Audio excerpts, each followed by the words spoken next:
¿Alguien recuerda Otra Semana en Cartoon? Una caricatura, bueno, ni siquiera sé si contaba como caricatura, pero digamos que era una especie de serie que recopilaba todo lo que había sucedido durante la semana en Cartoon Network. Lo curioso es que Otra Semana en Cartoon no nació como las otras caricaturas que había por la época, sino que fue parte del espantoso intento de Cartoon Network por expandirse a plataformas digitales. Y digo espantoso por Toontubers. Lo único memorable de esa serie fue el verdadero Mordecai 456 y el intenso Rigby. Soy el verdadero Mordecai 456. Y yo soy Intenso Rigby. Otra Semana en Cartoon era totalmente diferente a cualquier cosa que Cartoon Network había o iba a intentar en el futuro, porque también por ahí está el show de Animaloo, que bueno, ni voy a hablar de él, pero es que Otra Semana en Cartoon tenía algo más. Se notaba que estaba hecho por alguien que realmente entendía lo que era ser fan de Cartoon Network, además de que el formato rápido, caótico, lleno de referencias, detalles raros, narrado por una voz que hablaba como si no tuviera alma, era simplemente perfecto. Pero para entender bien cómo nació esta joyita, todas sus secciones, los momentos icónicos que dejó, quién estaba detrás de la serie, primero teníamos que conocer la historia detrás.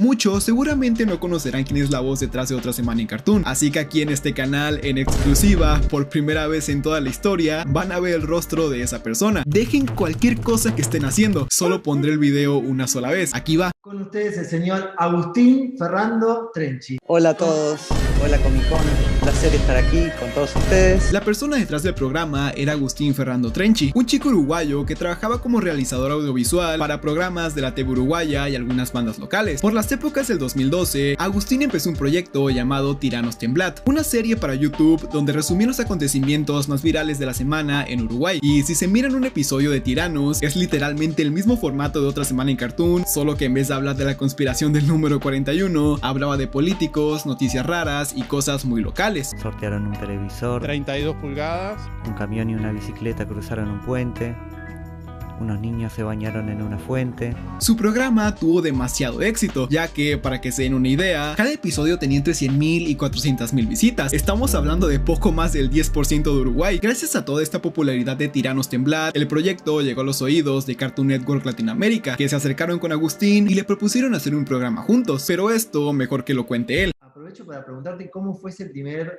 acercamiento con Cartoon, cómo nace esto y si te lo esperabas. Cartoon nos contactó a finales del 2013, que fue como el primer año que hice entero Tiranos. Apenas me acuerdo perfecto dónde estaba, cómo estaba sentado, cuando Fer me dice nos escribieron de Cartoon Network. ¿Qué? What? Y pensé, estarán necesitando un portero, alguien que les limpie los vidrios. Y bueno, tuvimos una primera conversación en la cual dijeron las palabras mágicas. Fue, o sea, lo que cerró todo en la primera conversación fue que le dije, pero ustedes, ¿qué es lo que quieren hacer? Y la respuesta fue, queremos hacer lo que vos quieras. Soy el narrador, pero soy el que hace el programa, lo edito, lo subo, soy el que visiona. Y después de esas pláticas en 2013, en 2015 por fin vio luz Otra Semana en Cartoon. Otra Semana en Cartoon. Lo más loco de todo esto, y la razón del por qué le dieron tanta libertad, es que Otra Semana en Cartoon no fue pensada para la tele, sino para YouTube. Fue la primera producción original digital de Cartoon Network Latinoamérica, y ellos tenían la idea de subir los episodios directo al canal oficial, y luego si eso, los pasaban en la tele o en la página web, pero la prioridad era que se vieran en internet, como cualquier video de cualquier canal de humor. Todo esto, claro, por esta estrategia de Cartoon Network de querer expandirse a los medios digitales. Si son de México, se habrán dado cuenta que durante las primeras temporadas de la serie, el narrador no era el mismo que en Sudamérica. Era una voz mucho más monótona y con un acento mucho más neutral. Los personajes secundarios favoritos de esta semana son la tuna con bigote, el bibliotecario musculoso, el hombre cabeza de barco. A personajes secundarios favoritos de esta semana son la tuna con bigote, el bibliotecario musculoso, el hombre cabeza de barco. Y esto era porque Cartoon Network creía que no era lo más adecuado que el narrador tuviera un acento uruguayo tan marcado si se iba a transmitir el programa en México, pero ya después no les importó y a partir de la tercera temporada dejaron de doblarlo. Y la verdad que fue un cambio para mejor, porque la voz mexicana sí se escuchaba muy robótica. No es como que la original fuese súper expresiva, pero tampoco estaba tan muerta. La serie también se dobló a portugués para los brasileños, también para la TV española, y según algunas wikis también hubo doblaje ruso, noruego, rumano y hasta una versión para Reino Unido, narrado por el mismísimo Agustín. Ahora, antes de meternos a hablar de todas las secciones del programa, los personajes y la conspiración del número 41, hay algo que no puedo dejar pasar, y es que resulta que Otra Semana en Cartoon se estrenó en mayo de 2015, es decir, este mismo mes pero de hace 10 años atrás. 10 años, y por eso es que decidí hacer este video, porque si algún programa merece ser recordado es esta joyita. No tenía pensado incluir esto, pero Agustín, el mismísimo creador, subió un TikTok hace poco para celebrar los 10 años, y es que es simplemente hermoso, lo tienen que ver. Hoy se cumplen 10 años del estreno de Otra Semana en Cartoon. ¿Qué? Oye, ¿en serio? Sí, 10 años. Miren el tamaño que tiene Pamela ahora y lo que era en el primer episodio. Los que empezaron a ver este programa siendo niños de 8 años, hoy son mayores de edad. Wow, bro, qué loco. Sí, la verdad que es muy loco, amigote. Me puse a revisar entre mis cuadernos y encontré los apuntes de ese primer episodio. En el cuaderno iba anotando cosas que me parecían interesantes, desde una risa de Steven, o una desilusión del señor Goss, a cosas como esta canción que estaba en el minuto 2:50 de Bromas Pesadas de Steven Universe. Esta canción terminó convirtiéndose en un clásico de la serie. Como yo. Ponele. Después tenía notado que en el episodio No hay honor entre hermanos de Ben 10, en el minuto 1, estaba el personaje secundario favorito de esa semana.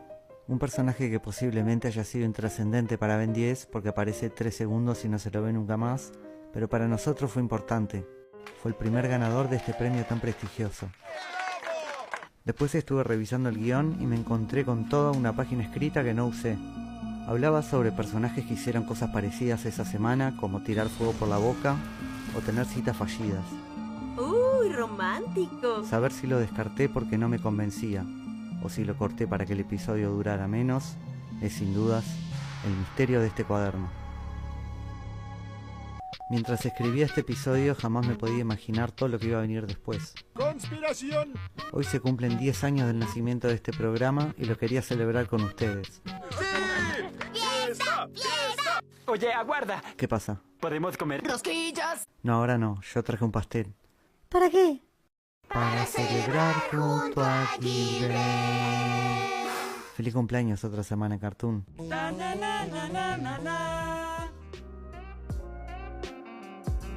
La primera sección de la que tenemos que hablar, y que en mi opinión era la única que le hacía competencia al misterio de la semana, era Analizando Cosas.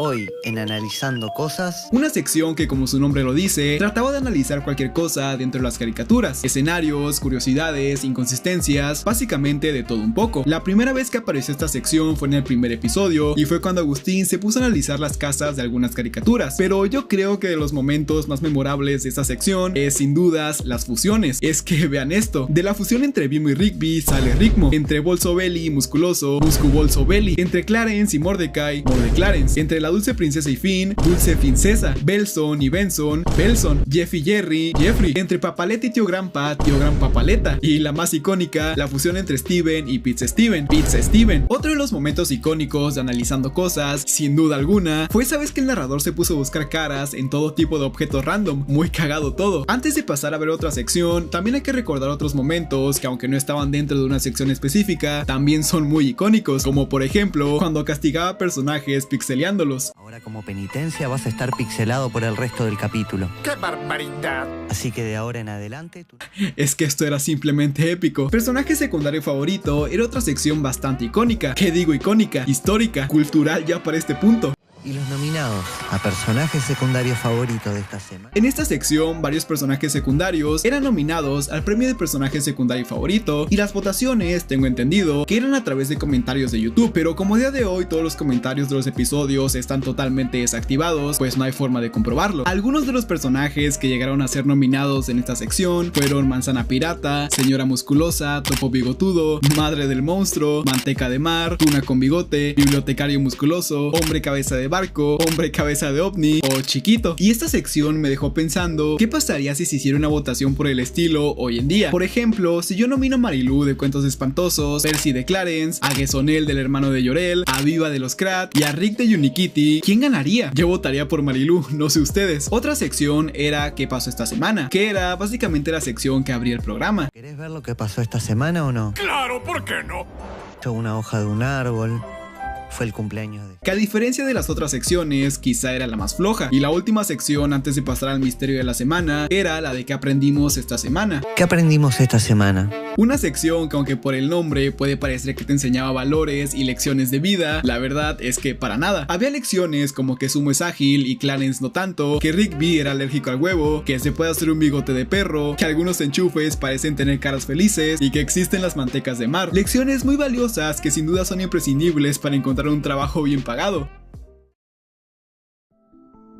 Ahora que ya hablamos de la mayoría de las secciones recurrentes de la serie, ahora sí podemos pasar al misterio de la semana. Sin dudas, el misterio de la semana. El misterio de la semana era para mí el mejor segmento de toda Otra Semana en Cartoon. A algunos les daba miedo esta sección y puedo entender el porqué. La musiquita tétrica de fondo, el filtro que ponían, la voz monótona de Agustín. Es entendible que como un niño de 12 o 13 años pues te cagaras. Dejando eso de lado, los misterios eran súper interesantes. De hecho, por este segmento fue que me enteré de lo de Clarence y los de Más Allá del Jardín. Parecería que Clarence está solo en el bosque. Hubo el brillo del video, podemos apreciar que dos seres extraños merodeaban el lugar. La sección también recalcaba algunos errores de animación, personajes secundarios ahí medio turbios, el misterio de Amiguito, el del cártel de las palomas, el de Gilben, que de hecho la teoría de Gilben también tiene todo que ver con la del número 41, o al menos eso es lo que se cree. A mí en lo personal, el misterio de la semana no era una sección que me diera miedo, pero si les soy totalmente sincero, con el único misterio que de verdad me cagué fue con este. A ver, ¿qué fue lo que pasó en ese accidente? Es uno de los misterios de esta semana. No sé por qué me dio tanto miedo. Bueno, sí sé. Entre que era la primera vez que veía el programa y que esta escena estaba toda turbia, normal que dé miedo. Ese misterio sí fue uno que me dejó pensando por mucho tiempo. ¿Qué pudo pasar ahí? ¿Alguien se desvivió? No sé, supongo que jamás lo sabremos. Otros misterios muy icónicos eran por qué le censuran los pies a Darwin, por qué Jerry no pone la cama en la entrada de su agujero para que Tom no pueda molestarlo, o por qué en el intro Amatista tiene 5 dedos en vez de 4. Ahora sí que ya hablamos de todas las secciones, podemos hablar de la conspiración del número 41, una conspiración a la cual ya le dediqué un video bastante completo, por si lo quieren ir a ver, pero aquí lo voy a tratar de resumir de la manera más breve posible. Todo empezó en la segunda temporada, por culpa de Pardo y las palomas. ¡Ajá! Número 41, el número más malvado de todos. Esa simple mención del número 41 hizo que a partir de ese momento el narrador empezara a notar que el número 41 estaba en todas partes, como si fuera una especie de señal o de advertencia de que algo no andaba bien, y ahí fue donde nació el misterio. Hablar de la conspiración del número 41. ¿Saber qué secretos hay detrás del número 41? Con el paso de los episodios se sumaron más y más pistas. Apareció el informante, un personaje que ayudaba al narrador a investigar, pero que también pareció ocultar cosas. Luego se empezaron a conectar las conspiraciones de otros personajes como Gilben, Amiguito, y hasta se descubrió la existencia de sectas secretas, como la de los personajes secundarios y otra de personajes principales, que se espiaban entre sí usando pájaros. Y sí, suena muy ridículo, pero tenía mucho sentido, a su manera. En cada episodio, el narrador y el informante iban soltando pistas nuevas, pero nunca daban una respuesta clara. Todo se iba acumulando, moños rojos, mensajes secretos, conspiraciones entre caricaturas que sabían que eran caricaturas y un número que aparecía una y otra vez como si controlara todo. El propio Agustín, en el episodio final de la serie, nos dio dos posibles explicaciones de todo esto. Yo voy a dar dos respuestas posibles sobre la conspiración del número 41. Una es verdad y la otra es mentira. Pero, ¿cuál es la verdadera? Opción A. La conspiración del número 41 es un plan de Gilben para dominar al mundo. Sí, eso suena cierto. Es una buena hipótesis. Opción B. La conspiración del número 41 es un invento mío.